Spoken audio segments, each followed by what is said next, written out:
Hi, I'm Ty Wilhelmi, co-founder of Velocity, and during this video, I'll discuss the history, claims, complications, criteria, and numerosity associated with the hernia mesh litigation. I'll start with the history of the hernia mesh and how we've arrived where we are today. Surgeons began using surgical mesh in 1940 to repair hernias. Flash forward to 2006, where hernia mesh manufacturer Bard was recalled and an MDL was created in Rhode Island.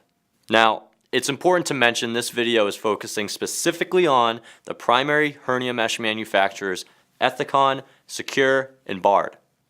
These companies' products were cleared by the FDA through the 510(k) approval process.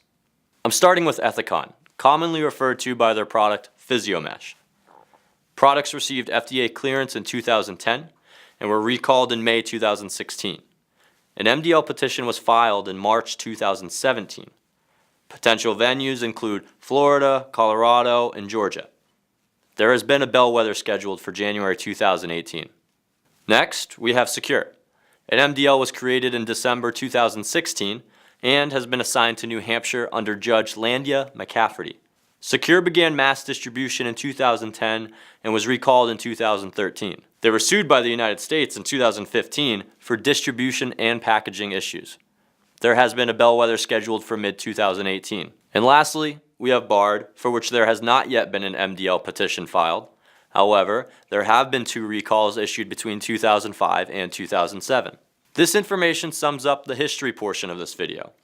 Next, we'll discuss the 3 C's: the nature of the claim, the complications, and thus the criteria we are looking for. The claim is a design defect. Complications include sepsis, ingrowth, hernia recurrence, adhesions between bowel and mesh, bowel obstruction, organ perforation, and more.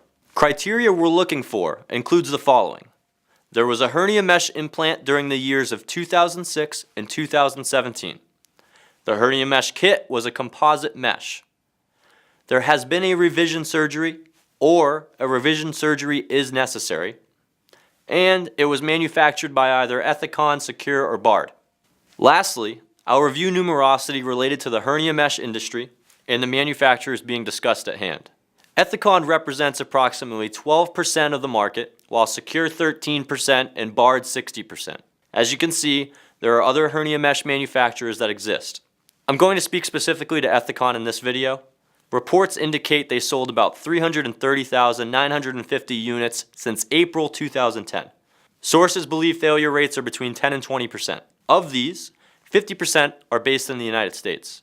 This leaves us with a general range of 15 to 30,000 cases specific to Ethicon's PhysioMesh product.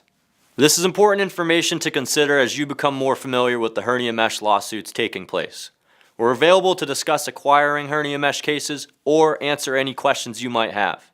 Again, my name is Ty Wilhelmi, and hopefully you found this information helpful.